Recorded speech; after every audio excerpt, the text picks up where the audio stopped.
Open মার্কেটে আমাদের চাল 27 দিনের রয়েছে, ডাল আমাদের 11 দিনের রয়েছে, এডিবল অয়েল ভোজ্য তেল 83 দিনের রয়েছে, আলু পেঁয়াজ 5 দিনের রয়েছে, 7 দিনের রয়েছে, পেঁয়াজ 5 দিনের, আলু 7 দিনের, আটা আমাদের 42 দিনের রয়েছে, চিনি আমাদের 25 দিনের স্টক রয়েছে, লবণ আমাদের 38 দিনের স্টক রয়েছে।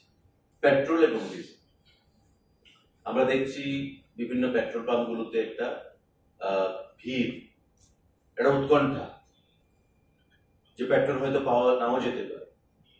আমি আপনাদেরকে আশ্বস্ত করতে চাইছি, রাজ্যের জনগণকে অযথা উৎকণ্ঠা বাড়াবেন না, প্যানিক তৈরি করবেন না।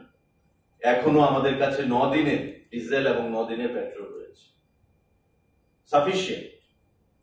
9 দিনের ডিজেল এবং 9 দিনের পেট্রোল আমাদের কাছে রয়েছে। অযথা আপনারা উৎকণ্ঠা বাড়াবেন না। আসামাগরতলা রোডে মুঙ্গিয়াকামির কাছে রাস্তা খারাপ হয়েছে, বর্ষায় ড্যামেজ হয়েছে, সেখানে ক্র্যাক হয়েছে, গাড়ি আটকে গেছে। জাস্ট কিছুক্ষণ আগে পিডব্লিউডির সেক্রেটারির সঙ্গে আমার কথা হয়েছে, NHIDCL এবং পিডব্লিউডি যৌথভাবে সে কাজ করছে।